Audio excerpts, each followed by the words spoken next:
5, you can see the screen just fine? Yes. I leave you to that then. Haha, joke's on you, I'm blind. So wait for everyone to sit down and get comfortable. We're gonna get all intimate today. It's not 18 plus panel. Oh. We're gonna sit down low and we're gonna talk about comic books. Oh yeah.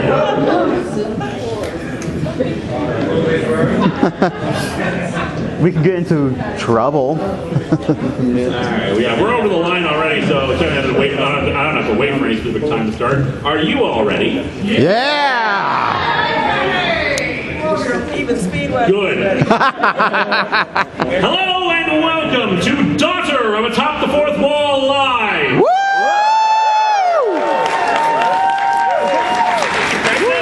It take me this long to get the daughter. If this is your first time seeing Atop the Fourth Wall in live or recorded form, well, my lawyer told me to remind you that by watching, you are forfeiting the right to sue me afterwards for any reason, except if I do end up summoning that demon. But don't worry, I assure you that was just an isolated incident the last 4 times it happened. As you can see, I am reading from a script that I hastily assembled amidst a storm of coffee and tears, so I apologize if I stutter or slur my words while reading it. And as always, I know people can get excited during these live shows and want to throw out their own jokes and commentary, but a reminder, I am recording this. And while at the current rate I'm releasing live shows, the recording probably won't show up on the internet until I've been dead and buried for a while. It will still be viewed by many people online eventually. Hi, Mom. As such, if your remarks are not funny, then you are being not funny in front of thousands of people. Unless, of course, I ended up using this live show again, and this isn't the one I post up. Enjoy the quantum uncertainty of this live show, everyone.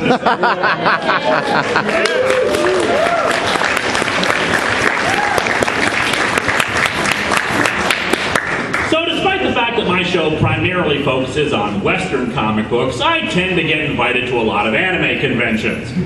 That kind of makes my job here a bit harder, since I want to put together a live show based on something even tangentially related to anime or manga. But there's only so much I'm actually interested in those categories that I can talk about without people groaning about how I don't get it. So, you know, maybe it's time to branch out a bit. Maybe it's time for me to explore more classic stuff in manga that are still beloved to this day. Something completely removed from superheroes, Power Rangers, Star Trek, or anything else I'm normally comfortable with. You know, maybe I should review a manga from Dragon Ball, or Trigun, or Gundam, or something. Or, you know, I could just do My Hero Academia.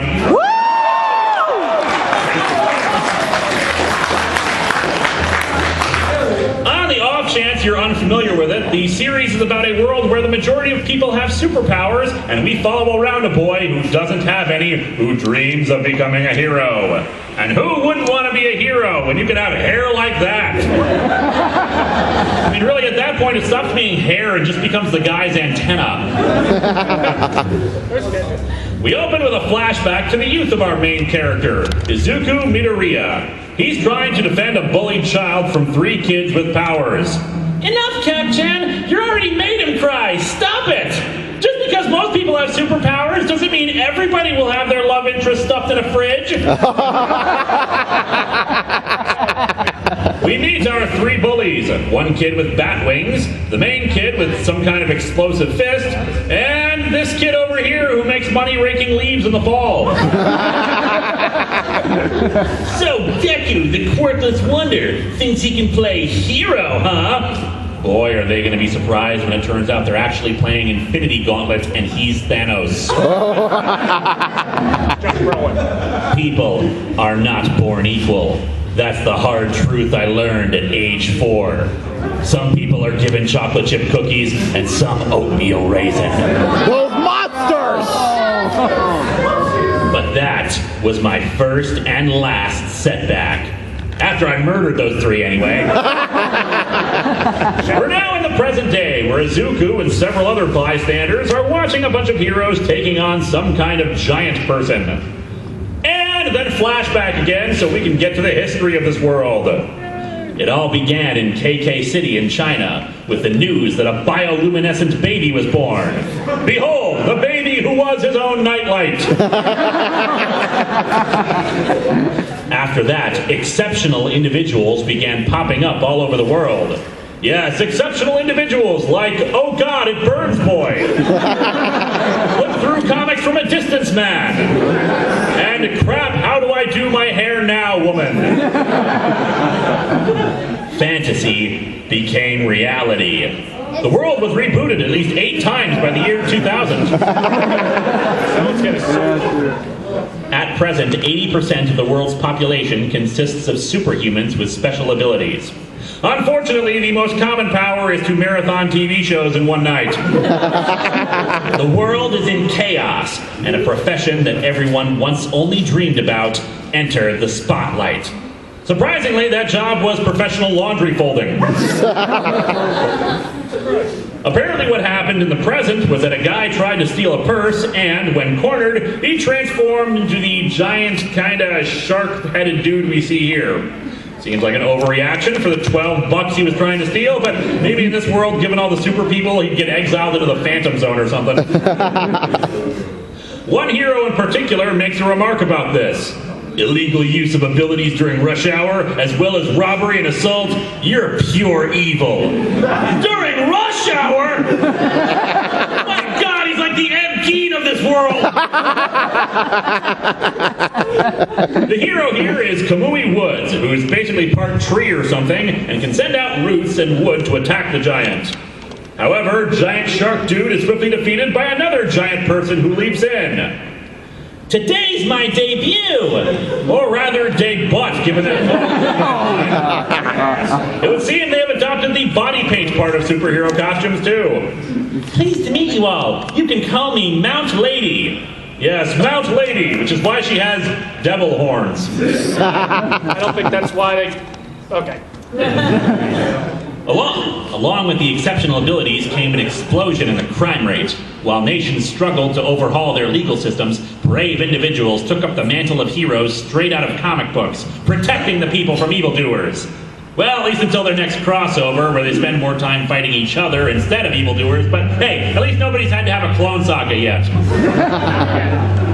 With public support, some quickly acquired the right to serve as heroes in an official capacity. Depending on their performance, they have the potential to earn government pay, fame, and glory.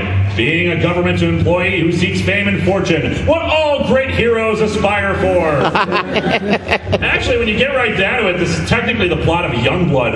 After all, with as many generic characters as Rob Liefeld created for that, it's easy to believe that 80% of the people in his world have superpowers.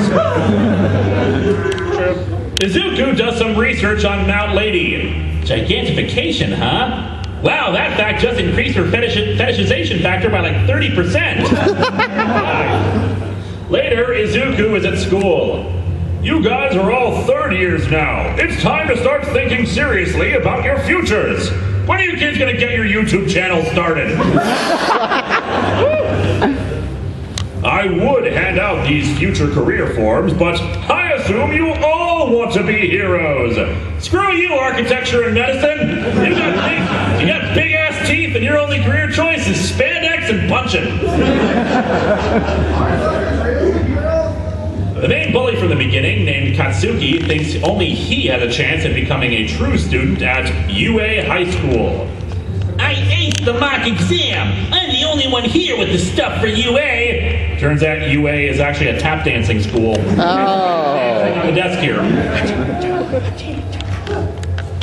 Izuku is also trying out for UA, although Katsuki can't really believe that, hence why he blasts Izuku's desk. I'd just like to remind you all that they're in the middle of class and the teacher just told them they weren't allowed to use their powers while in school.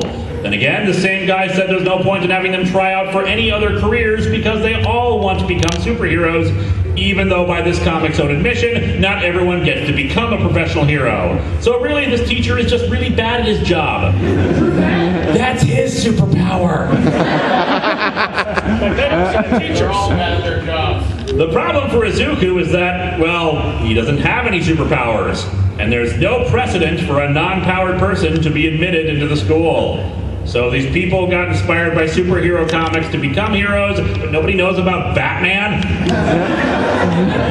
Izuku admits that it's always been his dream to join the place, and that there's no harm in trying to get in, even if it's impossible. Katsuki, though, is a dick and mocks him for that. I see this universe also adapted another part of superhero comics, adolescent male power fantasies. That afternoon in the downtown area, a person who has some kind of goopy liquid superpowers runs through streets having stolen something. Clayface? This guy must have been inspired by the chaos this morning. Given how he looks, I'm pretty sure he was more inspired by melting ice cream. Also, inspired to do what? Grow huge and be attacked by a giant lady? Back at the school, Izuku prepares some of his notes for the UA entrance exam. But Katsuki grabs the notes and burns them with his powers. Yeah, Izuku, I think you might have spoken too soon about the whole not having any more setbacks thing. Still, how hard can the test be? Power and responsibility, stop evildoers, never make a deal with Satan that gives up your marriage. Not that hard. Too late. We get another flashback to when he was a little kid, watching a YouTube video of the debut of a guy named All Might, aka Captain Hair from the cover. He's so cool! When I get my quirk, I want to be just like him. Better get the gel in your hair now, kid. Unfortunately, he and his mother get the news from his doctor. There's no hope of him developing superpowers. Pardon my asking, ma'am, but you're 4th generation, yes? Yes, of course. I can pull small object towards me, and my husband can breathe fire. It makes our romantic life very interesting. Not that in front of my son. The doctor explains that most times you can discover if someone has a quirk because of the absence of an extra joint in the pinky toe. However, Izuku still has the extra joint, which has got to be the lamest superpower ever. Hey, I'm double jointed, but in a place where it does me absolutely no good. Also, I love how this implies that we're basically one extra tiny little bone away from having superpowers. Get some unnecessary surgery, kids, and soon you can make acid spew from your fingertips. Inspired by All Might, Izuku decided to soldier on no matter what others said about him or his lack of powers, which I guess is why he's never combed his hair. Maybe that is his true power. Unfortunately, Izuku's day gets worse since he runs into the purse-snatching creature from before. Don't worry, I'm just hijacking your body. Calm down. Jeez, kid, I'm just subsuming your will and absorbing you into my being without your consent and erasing your identity so that I can escape the petty crime I did. Man, you're being really rude here. Izuku tries to slap the monster, but it doesn't work. No point in trying that. I'm fluid, you see. Gotta imagine this is what eventually became of the Kool-Aid Man. Rest in peace. Fortunately, Izuku is rescued by All Might, who leaps out of a sewer while carrying 2 bottles of Coke. Drink soda, everybody, and you'll become like All Might. All Might, I am a man! Punches the creature apart. Wonder what he grabs. Izuku wakes up, having fainted from the attack on him. All Might wishes him well, explaining that he has defeated the creature and contained him in that 2-liter bottle. Still tastes better than Dr. Pepper. Oh, boo! Or Fanta. Yes. Or Fanta. Boo. Okay.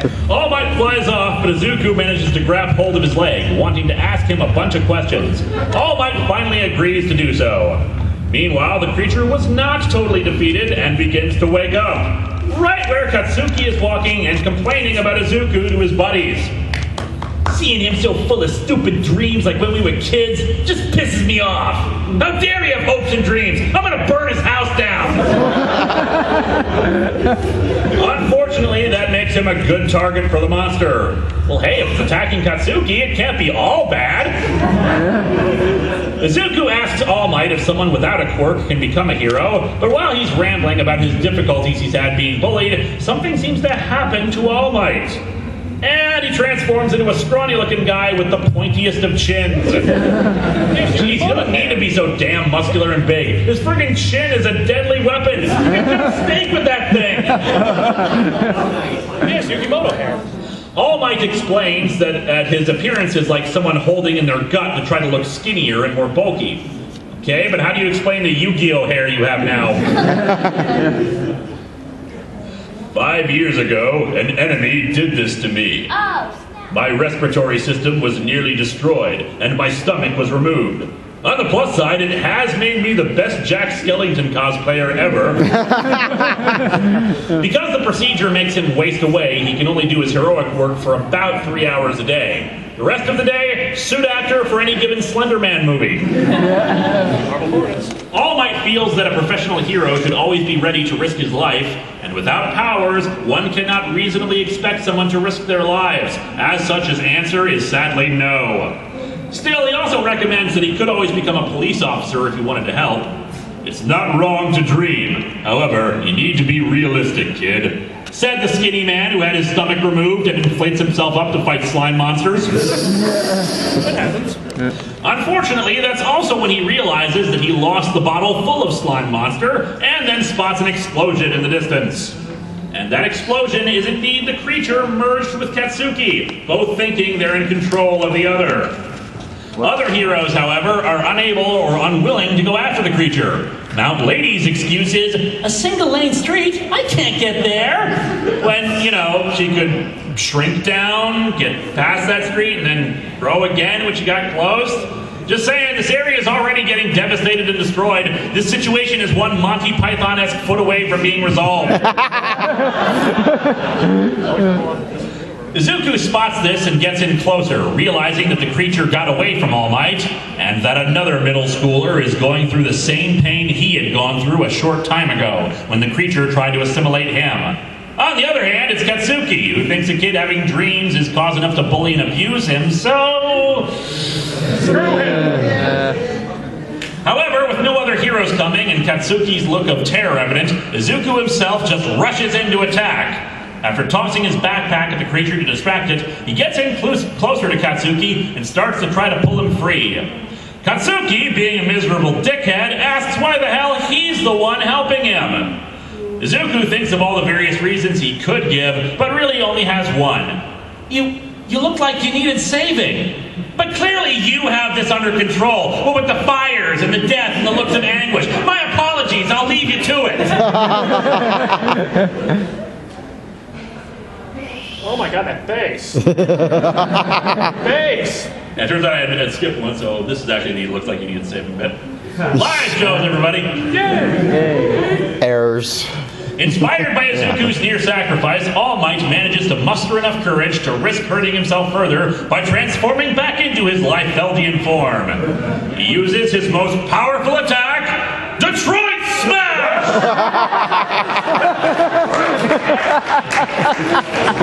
So, is it like getting hit by Detroit? Powerful enough to level Detroit? A little more description here.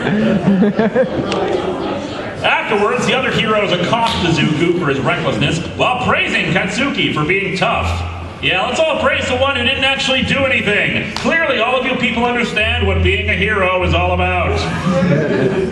To further show what a douchebag Katsuki is, he later yells at Izuku that he never asked for his help, he's a stupid nerd, didn't need him, yada yada. Keep stroking yourself like that with your power, asshole, and you're gonna set your crotch on fire. Their back crotch. Showing far more appreciation, however, is All Might, who stops by to talk to Izuku and thank him for inspiring him. Kid, I've come to thank you and revise what I said earlier. I also have a proposal. Will you marry me? And so the first chapter ends with All Might saying what Izuku had hoped his own mother would have said to him after they learned he didn't have a superpower. You can be a hero. And thus All Might's true identity is revealed. David Bowie! Anyway, this story is good. Like most great superhero stories, it acknowledges that heroism is not about the ability to shoot fireballs out of your ears, but rather the will and courage to combat evil and help people, which Izuku can do pretty dang well. It's got some interesting ideas, especially with the concept of non-powered people basically being a marginalized group facing bigotry and condescension. Good stuff, I recommend it, just as everyone else has been recommending it to me. Anyway, that's all I got for this one, so thank you everybody.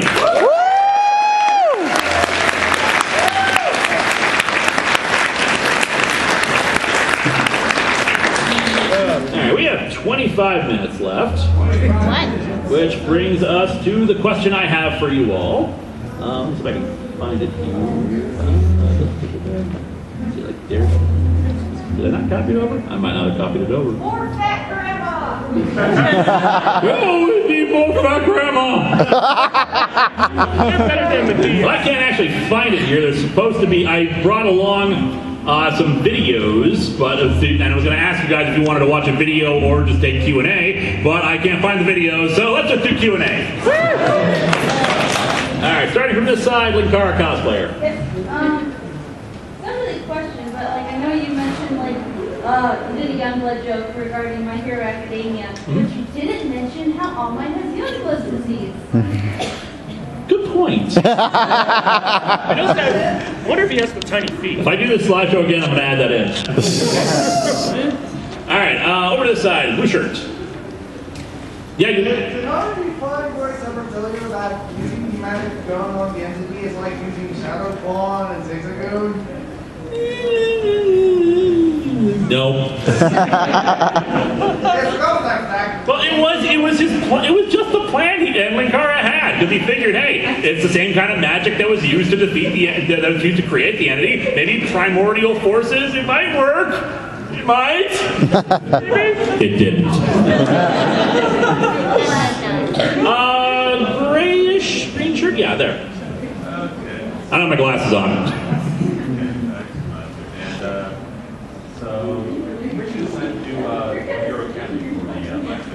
A few reasons. One is that people have been requesting I look at this book for a while now, just as a hey, here's a good thing you should read because it involves superheroes and stuff. Also, my fiance Vika, she had just read a volume of it. She had gone out of town for a convention. I was going to a convention the following week, which was Anna Minneapolis about a month or so ago, and she recommended it, and here we are. And yeah, the reason why I've done this live show now twice is because, as I said during the introduction, the live shows are kind of behind. I think I haven't posted up a new one since like 2015. And